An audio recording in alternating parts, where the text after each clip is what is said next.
So, I've really been getting into TED Talks lately. I don't know how many other people here watch them, but I've just become obsessed with watching these things, and there's so many great topics. And I was listening to one recently by this woman named Amy Mullins, who, when she was born, had a rare disease that left her with no fibula bones in her legs, which meant that before she was 1 year old, she had to have her legs amputated just below the knees. And as an adult, she was reflecting on this and what it means to be disabled, and found an old thesaurus. So she opened her thesaurus and said, I wonder how they define disabled. And she found words that said, crippled, helpless, useless, wrecked, mangled, paralyzed, decrepit, laid up, done for, done in, and counted out. See also hurt, useless, and weak. The opposites of that were healthy, strong, and capable. She looked at the audience and she said, thank God I didn't have a thesaurus as a child. And she reflected back on these exercises she used to have to do with thick, elastic bands to strengthen her leg muscles. And she hated these, and one day after a particularly exhausting day of exercise, the doctor came down to her and he said, Amy, wow, you are such a strong, powerful young girl. I bet if you keep that up, you're going to break one of those bands. In fact, I'm so sure of it that when you do, I will give you $100. And just this act from the doctor reframed not only the exercises, but it reframed how Amy saw herself into adulthood. And since then, she went on to become a Paralympic runner, a model, an actress, a motivational speaker, and even was inducted into the National Women's Hall of Fame.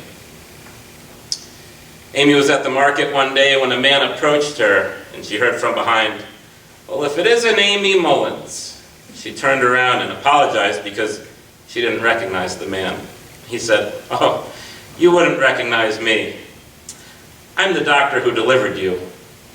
You see, I had the unfortunate job of giving your parents my prognosis.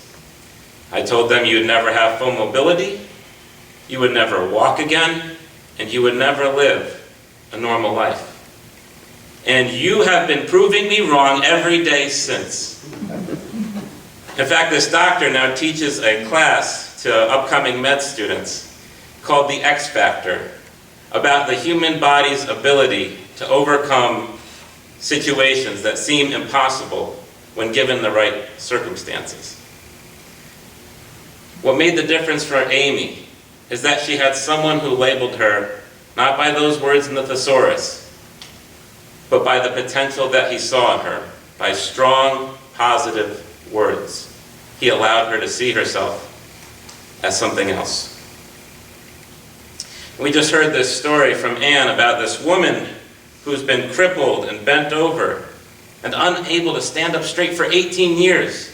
And Jesus comes across this woman, and there are two things in this story that really stand out to me. One, there's a lot of times when people might write off someone's situation as unfixable, incurable, just plain hopeless. And there are also other times when we know we can help someone, but we choose not to because of written or unspoken rules. And I wondered what this woman might have been suffering from that would leave her in such a state for 18 years.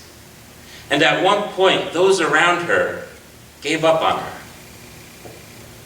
Looking at our modern understanding of medicine and disease, I found a list of the 12 most debilitating diseases of our time, including things like rheumatoid arthritis, ALS, Parkinson's, and muscular dystrophy.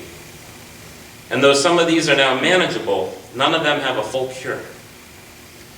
Whatever the woman in the story was suffering from, one day someone comes along, Jesus, who can change her life in an instant.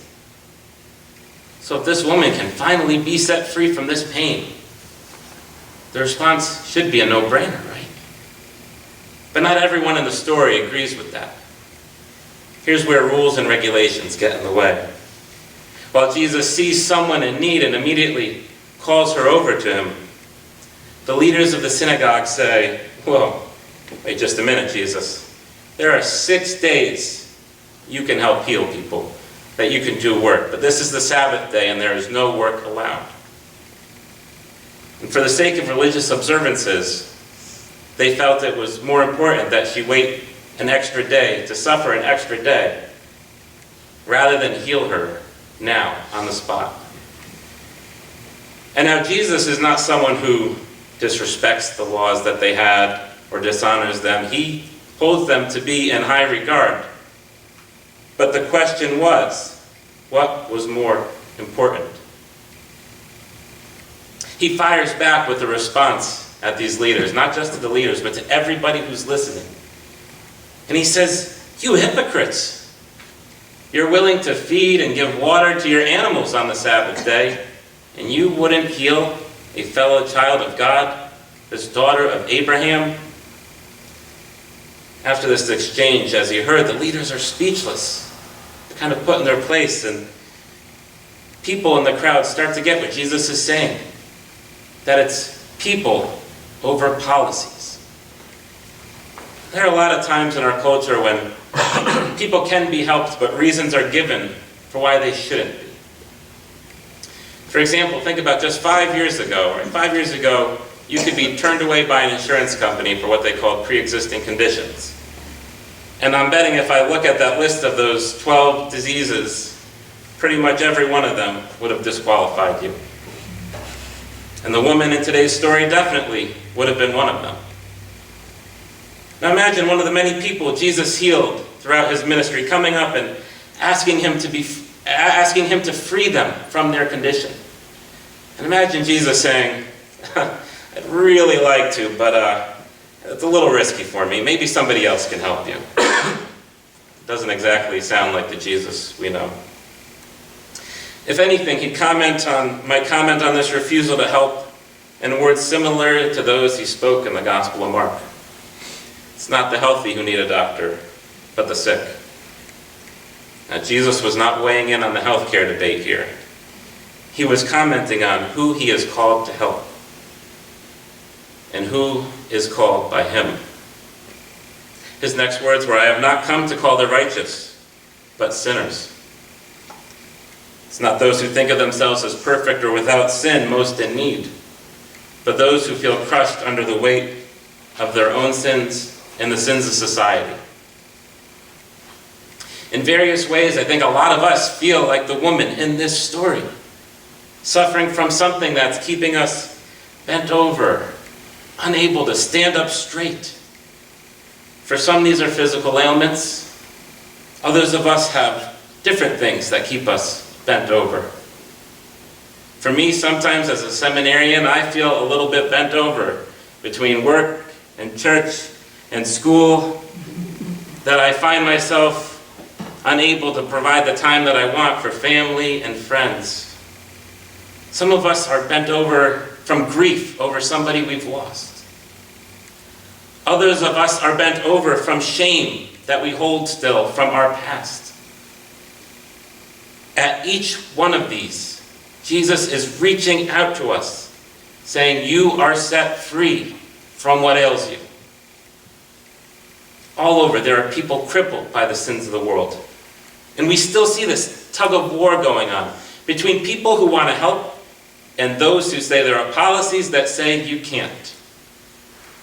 Members of the LGBTQ community have for years faced discrimination and struggled to find places of worship that would accept them. And some denominations felt they'd finally created a spiritual home where LGBTQ people could get married and be ordained. But now some are finding themselves told by those in power, "Follow the rules. That's not allowed."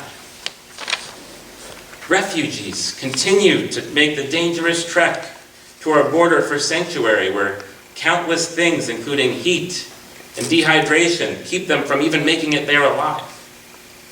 Mission groups and activists have delivered water along these areas, hoping it would save a few lives.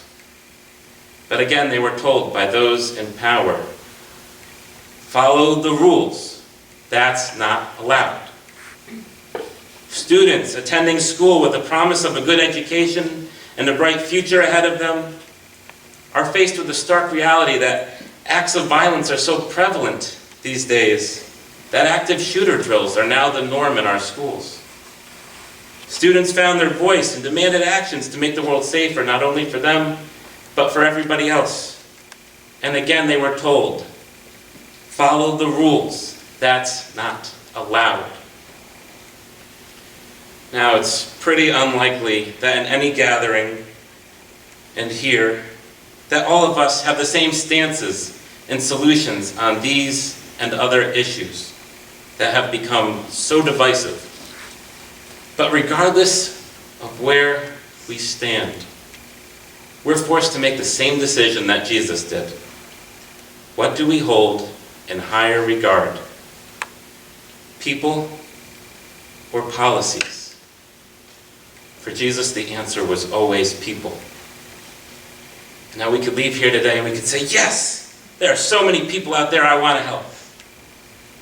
But for most of us, eventually that little voice of doubt starts creeping up inside us that says, I'd like to help, but I'm too young. No one's going to listen to what I have to say. Or I'm too old. I don't have the energy to do this kind of thing anymore. Or I'm the wrong race, or gender, or sexual orientation. People will just dismiss my perspective. Or I'm just too inexperienced and uninformed and unequipped to deal with this issue. The reasons pile up quickly, don't they? But today's Old Testament reading says, forget all that. Because God doesn't call the equipped. God equips the called. You might have heard me say that here before. God doesn't call the equipped. God equips the called. God comes to young Jeremiah and says, I have appointed you to be a prophet to the nations. And Jeremiah says, well, listen, God, you've got the wrong guy. I'm just a boy. What can I possibly do? To which God responds, don't tell me you're just a boy. I will direct you where to go and what to say. You will be my voice to the world, and I am with you. God doesn't call the equipped. God equips the called. This isn't some one-off occurrence. This isn't some fluke in the Bible. Both Old Testament and New Testament, we see this over and over. Moses was a stutterer. Paul was a murderer. King David had an affair. Abraham was old. I could go on and on. These are not the first choices that people might think to be God's representatives. And yet God equipped and used every one of them. We're all created in different ways with different gifts and abilities and talents. And I believe we're all called to do God's work in the world. And I don't know what's standing between you and doing God's work. But whatever it is, know that you are already equipped to do it. That invitation, that call from God to do this work, to help those in need, has already been extended to us. So that means what's required on our part is to reach back and say, I accept. And then see where that road leads us. Amen.